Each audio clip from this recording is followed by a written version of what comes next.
بسم اللہ الرحمن الرحیم۔ ڈسکور اوریجنل کے معزز ناظرین، السلام علیکم۔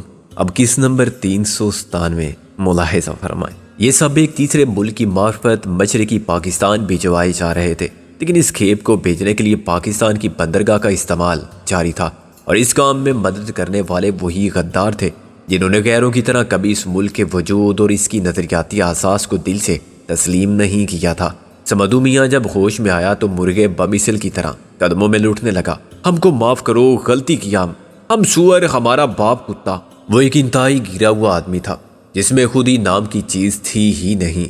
اس کے نزدیک خود کو اور ماں باپ کو گالیاں دینا اور ہاتھ پیر جوڑ کے جان بچانے کی کوشش کرنا کوئی مشکل کام نہ تھا، یہاں تک کہ رونا بھی اس کے اختیار میں تھا۔ کوئی اور ہوتا تو اس کی حالت اور اس کی گریہ ازاری دیکھ کر پسیج جاتا، مگر ہم نے تفریحاً اس کو نازو کے سپرد کر دیا۔ نازو نے پہلے تو اسے اپنی مشاقی کے کرشمے دکھا کے خاصا دہشت زدہ کیا، پھر اس پر واضح کیا کہ وہ سمدو میاں کا بھی اسی طرح چورا کر سکتی ہے، جیسے خشک سوئیوں کو مٹھی میں دبایا جائے تو وہ چور چور ہو جاتی ہیں۔ پھر وہ اسے اوپر لے گئی تاکہ اسے علیحدگی میں معلومات حاصل کر سکے۔ موسی نے باری باری ڈبے کھولنے شروع کیے، ان میں بیشتر ایشیا، فرانس اور جرمنی کی بنی ہوئی تھی۔ میں نے اسے تاکید کی کہ وہ محتاط رہے، کہیں ایسا نہ ہو کہ کسی باکس میں ایسا بم ہو جو کھولتے ہی پھٹ جائے۔ غالب اوپر سے آیا تو ہنس رہا تھا۔ اس سمادو میاں کو دیکھ کے بے اختیار میاں خوجی کا کردار یاد آتا ہے۔ اپنا یار بھی تو تھا استاد ٹیڈی، اسے ہم مذاق میں میاں خوجی کہتے تھے۔ میں نے ٹھنڈی سانس لے کر کہا۔ نازو نے اسے باد بان والے مستول کے ساتھ الٹا لٹکا رکھا ہے، بالکل مردہ چوہے کی طرح جھول رہا ہے۔ غالب بولا، اسے کرنے دو اپنا کام۔ میں نے کہا، یہ بتاؤ ہم ہیں کہاں؟ ساحل سے کافی دور، میرا خیال ہے 4-5 میل کے فاصلے پر۔ قریب میں کوئی جہاز یا لانچ نہیں ہے؟ کریم بلوچ نے کیا بتایا؟ کوئی خاص بات نہیں، غالب نے کہا۔ یہ کام اس کے بھائی نے لیا تھا، مگر وہ سچ مچ بیمار ہو گیا۔ اس نے دوسرے ساتھی سے کہا کہ وہ کچھ کمانا چاہے تو موقع ہے، لیکن کام آسان نہیں ہے، اس میں کچھ خطرہ بھی ہے۔ اس شخص نے پہلے تو حامی بھر لی، مگر بعد میں ڈر گیا، اور ابھی جب ہم آ رہے تھے تو اس نے کریم بلوچ سے کہا کہ وہ رحیم بلوچ کا کام نہیں کر سکتا۔ کریم کو کچھ معلوم نہیں تھا، چنانچہ اس نے پوچھا کہ کیا کام ہے۔ 2000 روپے ملنے کی سن کر وہ تیار ہو گیا۔ کہاں لے جانا تھا اسے یہ مال؟ اسے خود معلوم نہیں، یہ تو مال کے ساتھ جانے والا شخص بتاتا، مگر جب ہم نے اسے پکڑ لیا تو کریم بلوچ کھٹک گیا۔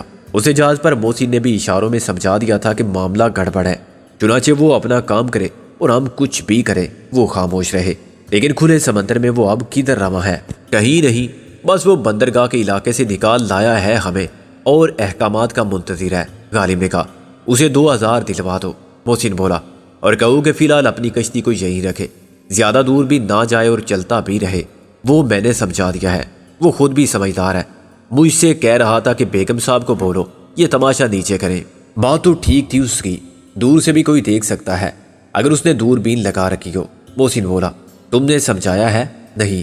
غالب دانت نکال کے بولا، میں نے کہا کہ جب میں نیچے چلا جاؤں تو تم خود جا کے بات کرنا اور کہنا کہ آپ کے سرتاج منع فرما گئے ہیں، کیوں بے چارے کریم کو خواہ مخواہ بٹھواؤ گے؟ محسن بولا، روپ کمار اب ادموا ہو چکا تھا، اس نے ابھی یہ نہیں بتایا تھا کہ اسے مال کس کے سپرد کرنا تھا۔ دیکھو روپ کمار، 5 منٹ میں فیصلہ کر لو۔ میں نے کہا، تم یہ سب کس کے لیے لے جا رہے تھے؟ مجھ سے ایک شخص نے بندرگاہ پر ملاقات کے لیے کہا تھا، وہ فرانسیسی میں بولا۔ اس کا نام حلیہ؟ مجھے نہیں معلوم، اس نے کہا تھا کہ وہ خود مجھے پہچان لے گا۔ بندرگاہ تو میلوں پھیلی ہوئی ہے، اس نے 2 نمبر برتھ کے آفس کے پاس آنے کو کہا تھا۔ میں نے ایک بار پھر پولیس اسٹائل میں پھینٹی لگائی، جس کے بعد وہ کھڑا ہونے کے قابل بھی نہ رہا۔ تم 2 نمبر برتھ سے بہت دور تھے، اور تم نے کشتی والے سے بھی کہا نہیں کہ 2 نمبر برتھ کی طرف جانا ہے۔ میں نے کہا، تم نے مجھے موقع ہی کم دیا۔ وہ بولا، کیا اب ہم 2 نمبر برتھ کے آفس کی طرف چلیں؟ میں نے کہا، ہم یہ حلیہ تبدیل کر لیتے ہیں، ورنہ اس کی بھی ضرورت نہیں۔ ہم دور سے تم پر نظر رکھیں گے، دور کا مطلب ہے چند گز کے فاصلے سے۔ وام جیسے تو سینکڑوں پھر رہے ہوں گے، تم کو جاننے والا قریب آئے گا تو تم اس سے ہاتھ ملا کے صرف یہ کہنا کہ آپ کا مال پہنچ گیا ہے، باقی کام ہمارا۔ وہ مجھے مار ڈالیں گے، ہم بھی تمہیں مار ڈالیں گے۔ میں نے کہا، تعاون کرو گے تو تھوڑا سا جینے کا موقع بھی دیں گے، تمہیں تیرنا تو آتا ہوگا۔ اس نے اقرار میں سر ہلایا۔ تو ہم تمہیں ساحل سے 5 میل دور لے جا کر پانی میں پھینک دیں گے، آگے جو تمہاری قسمت، تم تیر کے ساحل تک پہنچ جاؤ یا کوئی تمہیں بچا لے، دوسری صورت میں کوئی چانس نہیں، ہم تمہیں مار کے سمندر میں ڈال دیں گے۔ میں نے کہا، ٹھیک ہے، اس کشتی والے سے کہو 2 نمبر برتھ پر چلے۔ روپ کمار بولا، یہ بریف کیس ہمارے حوالے کرو۔ موسی نے کہا، یہ غلط ہے، تمہارے اور ہمارے درمیان ایسی کوئی بات نہیں ہوئی، وہ وحشت زدہ لہجے میں بولا، اس کے لیے تو میں نے جان کا خطرہ مول لے لیا ہے، کیا تم واقعی چاہتے ہو کہ ہم تمہاری کلائی کاٹ دیں؟ میں نے سکون سے کہا۔ موسی نے چولہے کے قریب پڑی ہوئی چھری مجھے پیش کر دی۔ کیا ہے اس میں آخر؟ وہی $20,000، میں نے کہا اور روپ کمار کا ہاتھ پکڑ لیا۔ میں آخری موقع دیتا ہوں، اس کی چابی نہیں ہے میرے پاس۔ وہ چلانے لگا، میں خود بھی اس کو توڑ کے الگ کرتا، تم بھی ایسا کر سکتے ہو۔ مجھے اس پر یقین آ گیا، زنجیر کو کاٹنا مشکل کام تھا۔ میں نے بریف کیس کو توڑنے کے لیے محسن سے کوئی بندوبست کرنے کو کہا۔ محسن ایک سلاخ اٹھا لایا۔ عام بریف کیس اس کی چند ضربات سے ٹوٹ جاتا، مگر یہ باہر کا بنا ہوا سیمسو نائٹ کا بریف کیس تھا۔ میں نے روپ کمار کو نیچے لٹا کے دبا رکھا تھا، غالب نے اس کا ہاتھ دبا رکھا تھا۔ محسن نے بریف کیس کے تالے پر وار کیے تو اس کے انجر پنجر ڈھیلے پڑ گئے۔ بریف کیس کھل گیا، اندر $20,000 کے نوٹ نہیں تھے، پرانے اخبار میں لپٹی ہوئی کوئی چیز تھی جس کے گرد مضبوطی سے مچھلیاں پکڑنے میں استعمال ہونے والی ڈوری لپٹی گئی تھی۔ اس پیکٹ کی موٹائی 1 انچ سے کچھ کم اور لمبائی چوڑائی بریف کیس کی اندرونی سطح کے برابر تھی، اور یہ پیکٹ پلاسٹک کے لفافے میں رکھا گیا تھا۔ ظاہر ہے اس احتیاط کا مقصد نوٹوں کو نمی سے بچانا ہی ہو سکتا تھا، مگر حیرت ہمیں اس وقت ہوئی جب محسن نے وہ پیکٹ کھولا۔ اس کے اندر چاکلیٹ کے پیکٹ تھے جو اوپر سے دبا کے دیکھنے والوں پر نوٹوں کی گڈی ہی محسوس ہوتے تھے۔ روپ کمار کی تو آنکھیں پھٹی رہ گئی، اس کے ساتھ دھوکا ہوا تھا، اور اب اسے یقین کرنا مشکل ہو گیا تھا کہ اعتماد کرنے کا انجام ایسا بھی ہو سکتا ہے۔ اس نے دیکھے بغیر بریف کیس لے لیا تھا اور مان لیا تھا اس میں وعدے کے مطابق دی جانے والی رقم ہے۔ یہ ایک چھوٹا سا سبق تھا جو قدرت نے اسے سکھایا تھا۔ ایک قوم نے اس پر اعتماد کیا تھا مگر اس نے قوم کو دھوکا دیا تھا۔ دوسری قوم کے صرف 2 افراد نے اس کے اعتماد کی ایسی تیسی کر دی۔ چاکن راہ چا در پیش۔ جب ہم نے ہنسنا شروع کیا تو وہ پاگل ہو گیا۔ اس نے چیخ چیخ کر ان بدماشوں کو گالیاں دینی شروع کر دی جو ایک مہذب قوم کے افراد تھے اور اپنی دیانت داری، اصول پرستی اور لین دین میں نیک نیتی کے لیے مشہور تھے۔ اس معاشرے سے تعلق رکھتے تھے جہاں سپر سٹور میں سیلف سروس تھی اور بچہ یہ بھی نہیں کرتا کہ ایک ٹافی بغیر قیمت ادا کیے منہ میں ڈال دے، خواہ کوئی دیکھنے والا ہو یا نہ ہو۔ جہاں اخبار فٹ پاتھ پر رکھ دیے جاتے تھے اور لوگ پیسے رکھ کے اپنی مرضی کا اخبار اٹھا لیتے تھے۔ یہ بعید از قیاس سمجھا جاتا تھا کہ کوئی پیسے اٹھا لے یا اخبار مفت میں لے جائے۔ جہاں ملاوٹ کا تصور نہیں تھا اور کریڈٹ کارڈ، چیک، ادار سب نقد کی طرح اعتماد کے ساتھ قبول کیے جاتے تھے۔ اسے کہتے ہیں جیسے کو تیسا۔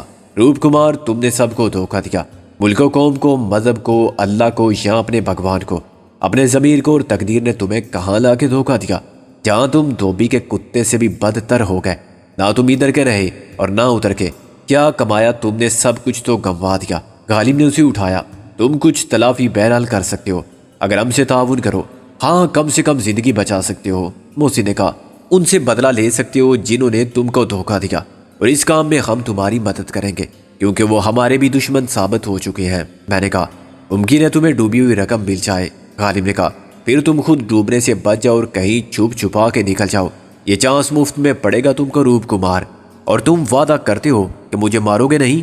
وہ کچھ پر امید نظر آنے لگا۔ ہم اپنے ہاتھ تمہارے ناپاک غدار خون سے رنگنے کی بجائے تمہیں سمندر کے سپرد کر دیں گے۔ اب یہ سمندر کی مرضی کہ وہ تم کو نگل دے یا غلاظت سمجھ کے اگل دے۔ محسن نے کہا، ہم وعدے کے مطابق تم کو 5 میل دور سمندر میں زندہ سلامت پھینک دیں گے۔ شرط وہی ہے کہ تم اس شخص کی نشاندہی کرو جس کے حوالے تمہیں یہ مال کرنا تھا۔ ٹھیک ہے، مجھے منظور ہے، وہ بولا۔ کریم سے کہو واپس چلے۔ میں نے غالب کو اشارہ کیا۔ وہ پلٹا ہی تھا کہ اوپر سے نازو ہاتھ جھاڑتی اتری۔ کیا ہوا؟ غالب نے پوچھا۔ کچھ نہیں، خدا نہ کرے کہ مجھے کچھ ہو، وہ بولی۔ سمد میاں، وہ اللہ میاں کے پاس چلے گئے۔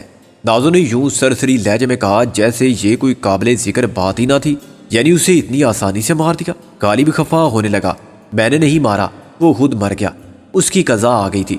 نازو کے روپ میں غالب بولا، میں نے تو اسے تھوڑا سا جھٹکا دیا۔ نازو برہمی سے بولی، مجھے کیا معلوم تھا کہ اس کی گردن گوند سے چپکی ہوئی ہے۔ چلو جو ہوا سو ہوا، اب کہاں ہے وہ یہیں لٹکا ہوا ہے پھانسی پر، میں نے کہا۔ نازو نے نفی میں ساری لایا۔ پھینک دیا میں نے سمندر میں۔ یہ سب گفتگو سن کر روپ کمار کی حالت مزید غیر ہوئی۔ بعد میں جب میں خود کو کریم سے یہ کہنے کے لیے اوپر کیا کہ اب ہمیں لوٹ کر بندرگاہ کی طرف جانا ہے تو میں نے سماد میاں کو عرش پر لیٹا ہوا دیکھا۔ نازو نے اس پر ایک ترپال ڈال دی تھی۔ ترپال کے نیچے وہ ایسا بندہ پڑا تھا کہ صرف سانس لے سکتا تھا، مگر اس کی آنکھیں کھلی ہوئی تھی۔ اس نے روپ کمار کو نفسیاتی طور پر دہشت زدہ کرنے کے لیے اچھا ڈرامہ کیا تھا۔ میں نے کریم بلوچ کو اپنی پوری اسکیم سمجھائی۔ اس کے مطابق ہم 3 نمبر برتھ کے قریب پہنچے۔ میں نے اپنا مائی گیری والا لباس برقرار رکھا اور کریم بلوچ نے ہمیں ایک چھوٹی سی کشتی میں منتقل کر دیا جس میں مشکل سے 4 افراد کے لیے جگہ تھی۔ کریم اس کشتی کو چپوؤں کی مدد سے چلا کے 2 نمبر برتھ کی طرف لے گیا اور ایک ایسی جگہ کھڑا کر دیا جو 2 بہت بڑی کشتیوں کے درمیان تھی۔ اگر موجوں سے وہ کشتیاں آپس میں ٹکرا جاتی تو اس ننھی کشتی کے ٹکڑے ہو جاتے۔ اب تم آگے چلو، میں نے روپ کمار سے کہا، اور یہ بات ذہن میں رکھو کہ تمہارا ایک غلط قدم تمہیں پرلوک پہنچا دے گا۔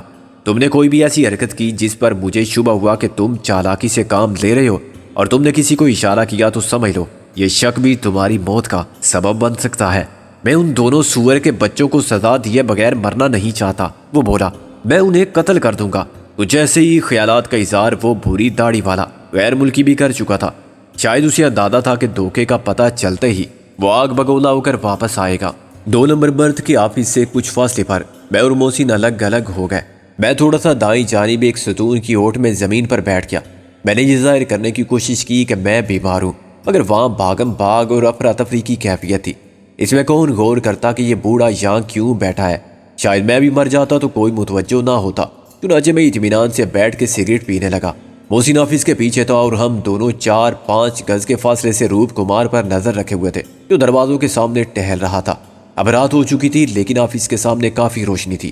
ابھی 5 منٹ بھی نہیں ہوئے تھے کہ ایک معزز صورت شخص روپ کمار کی طرف بڑھا۔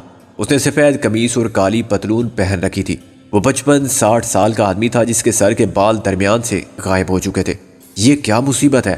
اس نے روپ کمار کو ڈانٹنا شروع کر دیا۔ میں 1 گھنٹے سے تمہاری انتظار میں ٹہل رہا ہوں۔ انتظار تو کرنا پڑتا ہے ایسے معاملات میں، روپ کمار خفگی سے بولا۔ نہ جہاز میرے باپ کا تھا، خیر چھوڑو، مال کہاں ہے؟ مال کشتی پر ہے، کشتی ادھر ہے۔ روپ کمار نے ہاتھ سے اشارہ کیا۔ تم رقم لائے ہو؟ نوار نے سر ہلایا اور ایک کاغذ اسے پکڑا دیا۔ یہ کیا؟ یہ بینک ڈرافٹ ہے کلکتہ کے سٹی بینک کا۔ میں نقد نہیں لا سکتا تھا، اسے ڈاک سے بھجوا دو میرے گھر کے پتے پر۔ روپ کمار نے بینک ڈرافٹ دیکھا اور واپس کر دیا۔ میری بیوی کیش کرا لے گی، مجھے تمہارے گھر کا پتہ نہیں معلوم، مگر خیر میں معلوم کر لوں گا، نوار بولا۔ اب چلو۔ وہ دونوں جیسے ہی واپس ہوئے میں اور محسن ان کے پیچھے ہو لیے۔ نوار نے 2-1 بار پلٹ کر دیکھا مگر وہ ہمیں پہچان نہ سکا اور نہ ہی یہ سمجھ سکا کہ ہم اس کے پیچھے آ رہے ہیں۔ وہاں بیشتر لوگ ہمارے جیسے ہولیے میں ہر طرف پھیلے ہوئے تھے۔ ٹھیک وقت پر جب روپ کمار نام کے اس بدصورت شخص نے اجنبی کے ساتھ کشتی میں قدم رکھا، ہم سائے کی طرح ساتھ کود گئے۔ چھوٹی سی کشتی لہروں میں کچھ ڈگمگائی مگر اس کے دونوں جانب بہت اونچی اونچی کشتیوں کی دیواریں تھیں، چنانچہ اس کا توازن بگڑنے نہ پایا۔ اس سے پہلے کہ اجنبی کچھ کرتا یا کہتا میں نے اسے ناک آؤٹ کر دیا۔ یہ سوال و جواب یا مار داڑ کے لیے قطعی ناموزوں جگہ تھی۔ وہ الگ پھاڑ کے مدد کے لیے پکارنے لگتا تو ہر سم سے لوگ بھاگے ہوئے آتے اور ہمارا وہاں سے بھاگنا ناممکن ہو جاتا۔ کریم کشتی کو فوراً نکالو۔ نکال رہا ہے صاحب، کریم نے گھبرائے ہوئے لہجے میں کہا۔ یہ زندہ ہے کہ مر گیا؟ فکر مت کرو، مر بھی گیا تو قتل کا الزام تم پر نہیں آئے گا، محسن نے کہا اور پیچھے بیٹھ کر نواد کی تلاشی لینے لگا۔ اس کے پاس سے صرف ایک ہی کاغذ نکلا، یہ وہی بینک ڈرافٹ تھا۔ 2 لاکھ روپیہ؟ میں نے حیرت سے کہا۔ روپ کمار تم تو چوپڑی بھی کھا رہے تھے اور 2 بھی، ادھر سے بھی مال بٹور رہے تھے اور ادھر سے بھی۔ دیکھو یہ رقم میری فیملی کو جانے دو، وہ منت کرتے ہوئے بولا۔ میں نے نفی میں سر ہلایا۔ یہ پاکستان کا پیسہ ہے اور مجھے کیا معلوم یہ تمہاری فیملی کو ملے گا تو وہ اس کا کیا کریں گے؟ اسے تقریب کاروں کو پہنچا دیں گے۔ وہ ایسے نہیں ہے، انہیں کچھ نہیں معلوم۔ خاندان کا سربراہ غلطی کرتا ہے تو سزا خاندان ہی کو کاٹنی پڑتی ہے، میں نے کہا۔ چور، ڈاکو یا قاتل خود تو لٹک کے دنیا سے روپوش ہو جاتے ہیں، پسماندگان کو دنیا و عاقبت میں کیا ملتا ہے سوائے خانہ خرابی اور رسوائی کے؟ میں نے وہ بینک ڈرافٹ پھاڑ کے پرزا کر دیا۔ روپ کمار بو بو کر کے رونے لگا۔ اتنے کم ہمت ہو یار، تو اس پیشے میں آئے کیوں تھے؟ یہاں تو ایسا ہوتا ہے، محسن بولا۔ زندگی رہی تو ان کے لیے پھر کمال ہوگے، لیکن ایسے مت کمانا۔ ایسے جو کچھ ملتا ہے وہ کچھ دیتا نہیں بلکہ جان یا آبرو لے لیتا ہے، میں نے کہا۔ اب ہم کافی دور آ گئے ہیں، کیوں نہ تم سے آخری سوال کر لیں؟ آخری سوال؟ ہاں، یہ کون تھا؟ میں نے کشتی میں الٹے پڑے ہوئے شخص کی طرف اشارہ کیا۔ یہ بتانے کی ضرورت نہیں کہ تھا یہ بھی غدار جسے میں اپنا سابق ہم وطن کہتے ہوئے اپنی بے عزتی محسوس کرتا ہوں۔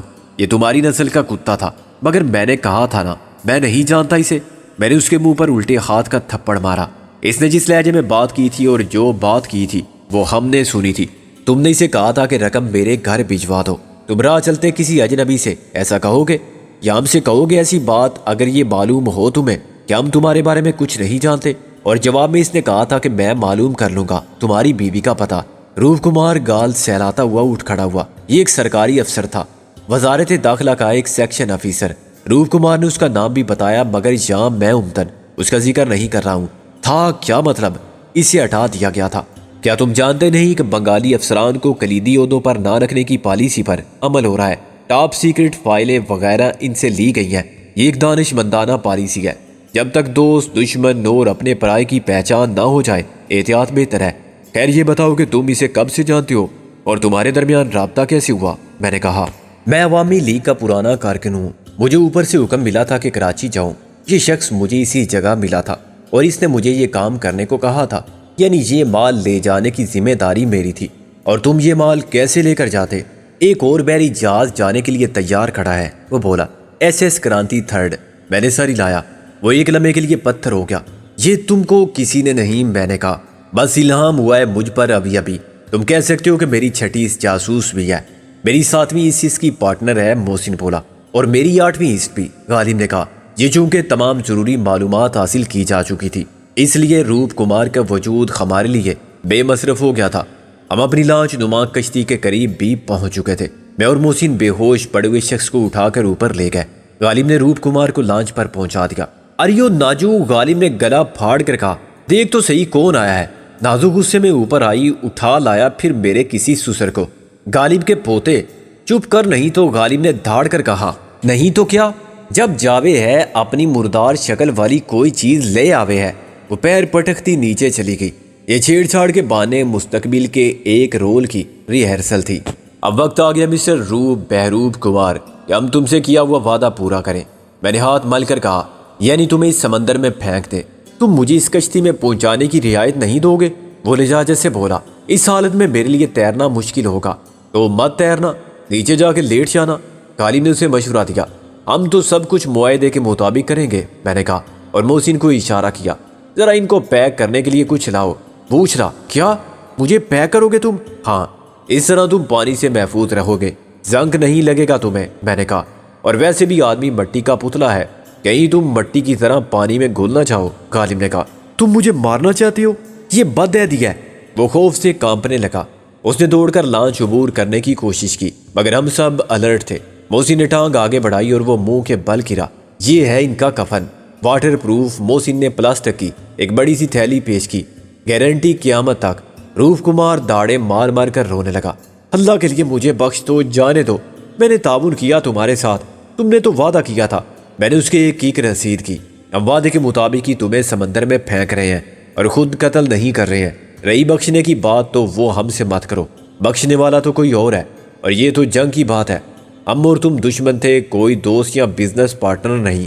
محسن نے فرنچ جاری رکھی، دگا تو تمہیں وہ بھی دے گئے جن سے تم نے بزنس کیا تھا۔ وہ چاکلیٹ بھی ساتھ ہی پیک کر دو، غالب بولا۔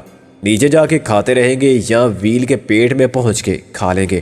دشمن کے وعدے پر اعتبار کرنے والا سب سے بڑا احمق۔ ہم کسی دوست سے وعدہ کرتے تو جان دے کر نبھاتے، مگر یہ تو بس ایک جنگی حکمت عملی تھی جو ہم نے اختیار کی تھی۔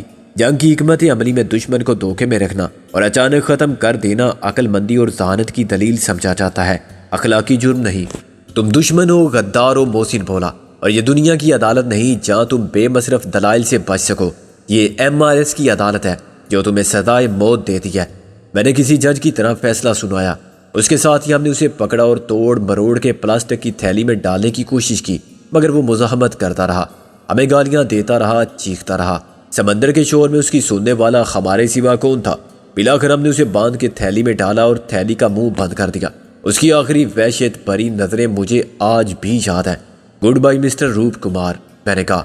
محسن اور غالب نے تھیلی کو کونوں سے پکڑ کر اٹھایا، 2 بار جھلایا اور سمندر میں پھینک دیا۔ وہ لانچ سے کوئی 4 گز دور پانی میں ایک چھپاکے سے گرا اور غائب ہو گیا۔ مزید خس کم جہاں مزید پاک، غالب بولا۔ اس کے بعد ہم نے وہ سب سامان توڑ پھوڑ کے سمندر میں ڈالا جو روپ کمار کی معرفت آگے جانے والا تھا۔ بھاری ٹرانسمیٹر، سائفر مشین اور ڈی کوڈنگ مشین کے علاوہ جدید سائیکلو سٹائل مشین ہمارے لیے بیکار تھے۔ چھوٹی چیزیں ہم نے سنبھال کر رکھ لی، جن میں 2 واقی ٹاکی تھے اور 2 خفیہ طور پر نصب کیے جانے والے FM مائکرو فون جو 1 کلومیٹر کی رینج میں کام کر سکتے تھے۔ غالب کے بروقت دانش مندانہ مشورے سے اصل پیکنگ کو محفوظ رکھا گیا۔ اور اس میں فالتو اشیاء بھر کے واپس یوں بند کر دیا گیا کہ کسی کو شک نہ ہو۔ نازو نے ہماری عدم موجودگی میں کھانا پکا لیا تھا۔ جب وہ کھانا سامنے آیا تو ہماری بھوک اٹھ گئی۔ یہ کیا ہے؟ غالب نے غرا کر کہا۔ تمہیں کیا نظر آ رہا ہے؟ نازو نے بھی غرا کر کہا۔ کھانا ہے تو کھاؤ ورنہ بھوکے رہو۔ صبر کرو بھائی، محسن بولا، اور شکر کر کے تیرے مقدر میں 100 پیاز اور 100 جوتے نہیں تھے، ورنہ وہ بھی کھانے پڑتے۔ یہ اس سے کم تو نہیں، غالب نے کہا۔ یعنی دال بھات بہت مزے کا ہے صاحب، کریم بلوچ نے کہا، جو ندیدوں کی طرح چاولوں پر دال ڈالتا جا رہا تھا اور راتوں سے اس ملگوبے کے گولے بنا بنا کے حلق سے اتار رہا تھا۔ شپ پر یہی راشن ہے اور یہی چلے گا، نازو نے بتایا۔ ہم مچھلی بھی پکڑے گا صاحب، چاول کے ساتھ کھائے گا تو بہت مزہ دے گا، کریم بلوچ نے کہا۔ محترمہ نازلی بیگم صاحبہ، غالب نے بڑے ادب اخلاق کے ساتھ کہا، ناگوارے خاطر نہ ہو تو اس فقیر بندہ بے تقصیر کو آگاہ فرمائیے کہ بعد از توام سیاہ کہوا ملک چین ماں کندے ہند کی جگہ آب بحیر عرب تو پیش نہیں کیا جائے گا۔ کریم بلوچ کا منہ کھلا رہ گیا۔ یہ کون سا زبان ہے صاحب؟ یہ وہ زبان ہے دوست جو ہم بھول چکے ہیں، میں نے کہا۔ ظاہر ہے لانچ پر جو انتظام تھا وہ سفر کے لیے اور ایمرجنسی کے لیے تھا، چنانچہ جس نے بھی پلاننگ کی تھی اس نے ڈرائی راشن اکٹھا کیا تھا۔ نازو نے بتایا کہ چاولوں کی تو 2.5 من والی بوری ہے، آدھی بوری دال ہے اور آدھی بوری میں چنے ہیں جو ابال کے کھائے جا سکتے ہیں۔ نمک، مرچ، مسالہ، دودھ، چینی، پتی سب خشک چیزیں تھیں جن کو اسٹور کرنا آسان تھا۔ چائے پینے سے وہ کوف دور ہوئی جو مزید دال اور چاول کھا کے پیدا ہوئی تھی۔ دال چاول بری چیز نہیں اور بھوک میں تو سب اچھا لگتا ہے، مگر مشکل یہ تھی کہ نازو کو امور خانہ داری کے سوا سب کچھ آتا تھا، خصوصاً کھانا پکانے میں وہ صفر تھی۔ آج تو خیر معاف کیا۔ غالب نے کھانے کے بعد پیٹ پکڑ کر اداکاری کی، لیکن کل سے کچن میں قدم بھی رکھا تو کیا؟ نازو آستین چڑھا کے بولی۔ تو کچھ نہیں، غالب نے کہا، ہم سمجھ لیں گے عزیزہ کہ یہ لانچ نہیں سی کلاس جیل ہے اور تم ایک ظالم جیلر ہو۔ اچھا ہوتا اگر کھلانے سے پہلے تم نے چاولوں کو تھوڑا سا پکا لیا ہوتا، محسن بولا۔ تمہارا کیا مطلب ہے پانی میں ڈال کے رکھ دیے تھے تمہارے سامنے؟ لگتا تو ایسا ہی ہے جو کہ تم پیٹ میں پڑے ہیں، پانی اوپر دال چاول نیچے، میں نے بھی کہا۔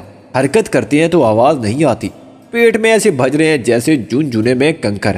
میں خود کو بالکل ایک بجنے والا جنا محسوس کر رہا ہوں۔ نازو بھنا کی اٹھی۔